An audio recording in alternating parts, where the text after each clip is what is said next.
Hello everybody, this is Dr. Abhigya and today we will be talking about how to take notes.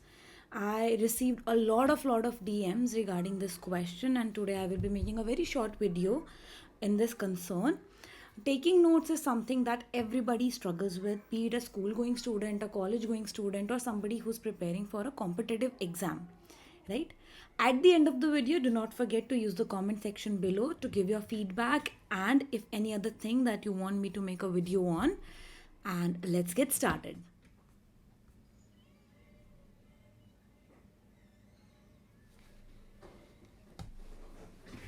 These are the following note taking methods that I could find, and we will be discussing most of them. The one that I don't find useful at all is the boxing method and the slides method. Now, we will be talking about the methods that you can use if you're going into a lecture for the first time with a fresh mind or there's a PowerPoint presentation that is there. Two methods that you can keep in your mind are writing the important sentences or taking down the bullet points, which is more or less the same thing. The important key things that you have to take care is that you have to use minimal words. Minimal. The point is to retain most of the information and understand what the lecture is all about rather than just blindly coming out with zero knowledge and a lot of points, right? You have to focus more on understanding. You have to keep your information only to the minimal using the keywords. This is very important. Now, next we will be talking about the methods that you can use to make your notes, short notes. Basically, after going through your notebooks, textbooks, and your presentations that you have, PowerPoint presentations that you have, you can go through them and then you can understand the topic and then convert it into short notes to make your concised notes, right? To make it more revisable. The first method I will be talking about is the Cornell method. You can see the first point here is to record the lecture. Then after recording the lecture or the information that you have in your hand right now, you have to create questions. You have to create headings, subheadings you can say. Then you have to go back, you have to revise. This is the note taking part of this method. Now, what you can do is you can hide one of the column and then actively recall the other side of the table. That is the active recall part that is very useful in your revision. What I used to do is I used to modify it a little bit. I used to make only two columns.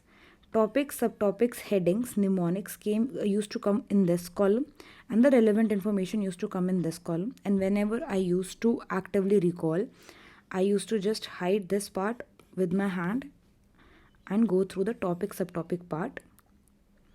The other method is kind of modification of this. Another way is you can make a lot of columns. What I used to do is I used to make four columns for everything. The name of the disease, most common site, incidents, any pathophysiology points, any specific points that I used to find, I used to write in this.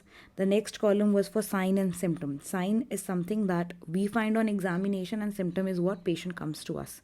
Then all the investigation including the next best investigation of choice, everything used to come in this point. And the treatment part used to come in the fourth method. How it was useful is all the radiological signs used to come in this column, all the pathological signs used to come in this column, and I used to hide the different part of the column and then actively recall. The point is your notes should be made with the intentions to make your revision easy. You should not make your notes just to increase the number of notebooks or number of pages that you have to go through again and again. The point of making notes is to concise everything. Now the next method that we have is mind mapping. No matter how much information we have, many questions in our exams are based on algorithms.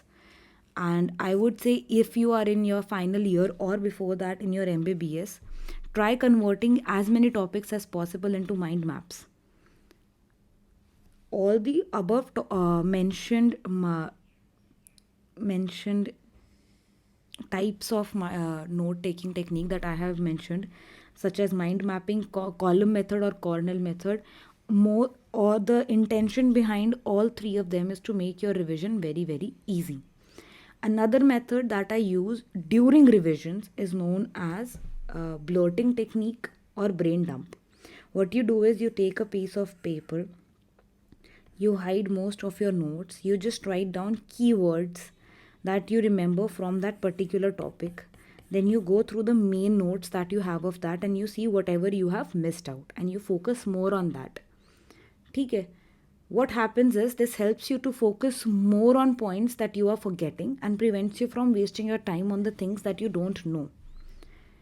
While you are taking notes, you have to take care of few things. That is, you can, while making notes for the first time, you can take into consideration the type of subject that is. If it's more pictorial, like the column method is very, very useful for pharmacology, it's very useful for ENT, ophthalmology, whereas the mind mapping technique is very useful in cases of OBGYN or your medicine.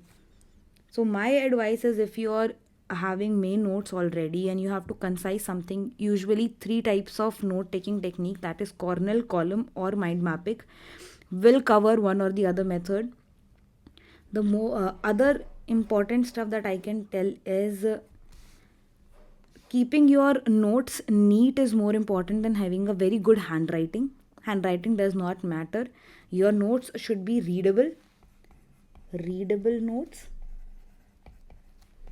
and don't focus more on the contents of the notes rather than beautification of the notes.